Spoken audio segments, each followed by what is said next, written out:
Bungie has cooked for possibly the first time since Lightfall dropped. I don't even think that's an understatement at this point. Community sentiment is surprisingly on the upswing for the first time in God knows how long, and it's all thanks to just the free update that they dropped this month. Onslaught is the horde mode activity that we've all been waiting for, and I spent most of last week playing Bloons TD6 to prep for it. Fan favorite weapons have been brought back and are not only earnable, but also farmable and even moderately focusable. If you have extra free time, you could even waste hours shiny hunting them just like in Pokemon. The shiny variants have a unique ornament that can't be put on non-shiny variants, and come with 4 perks that you can select between in the last 2 columns, and all 4 will be enhanceable come the final shape. I'm not going to be wasting your time making another video explaining all the roles that you should hunt for these, because I feel like everybody's done that at this point, but I might make shorts for them later on. I'm going to tell you the most efficient ways to farm them and how to beat Legend Onslaught though.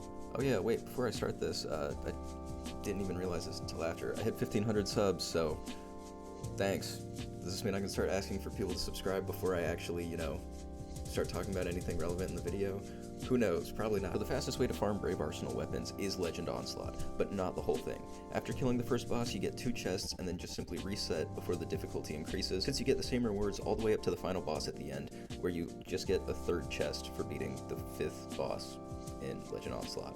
I'll get to the best team composition for this in a second, but some people may still want to finish the whole activity for the emblem. It is not, however, required for the title for some reason, so finishing Legend Onslaught took us 72 minutes last night, and that was with a few close calls. Our team composition was pretty simple. It took us a few tries to actually workshop everything, and it mostly just went off stuff that we saw on Twitter or heard from other people that were trying this, but we used 2 Wellocks and an Orpheus Rig Hunter on single shot tether. The Hunter also used Invis for when things got a bit tense, and was on Gallarhorn to give all the Warlocks Wolfpack round. The Warlocks ran Cenotaph for the majority of it, but Phoenix Wells worked as well. The Warlocks ran Semiotician only because with Field Prep and Bipod it holds 17 rockets, and we were able to use that with Wolfpack rounds to clear out large groups of ads and just shit on the bosses. I was one of the Wellocks and ran Divinity for the Tormentors, which did actually help quite a bit when they did pop up during the Augment round. The other Warlocks switched between the Trial Strand Trace Rifle and Riptide, but you can use a Stasis Trace Rifle as well. For special and energy weapons, I would recommend Polaris Lance and Riptide, but for Barons, Graviton Lance, Outbreak, and Osteo aren't bad picks either.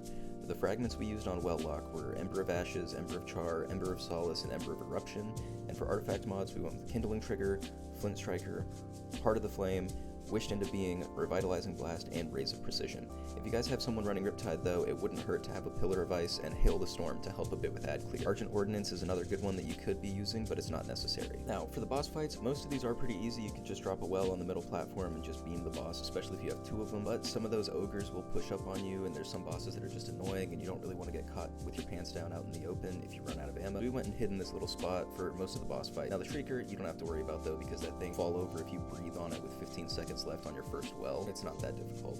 Now, is doing Legend Onslaught all the way through wave 50 worth it? No. If you got an extra chest per boss, I'd say so. Like, if you basically would start the first round with 2, go for 3 on the second, 4 on the third, 5 on the 5th, and then 6 for the final boss.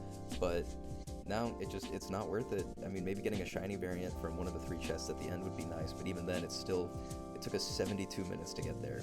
And before you head to the comments and hit me with an, oh, actually, you get 11 chests total, it doesn't matter, because you can just farm the first boss in less than 10 minutes per run and get more chests in less time. The emblem is okay, but the lack of anything else for completing Legend Onslaught is a bit rough. Will I do all 50 waves again on Legend? Probably not. It depends on how much my younger brother annoys me. If you guys found this helpful though, don't forget to drop a like and leave a comment on what you've been doing for your runs and what your favorite returning weapon is. If you guys feel like these types of videos are actually helpful and you want to see more, make sure to subscribe, and I will catch you guys later. How do I look, yellow man? You look like you're about to tell your friend not to come to school tomorrow, man.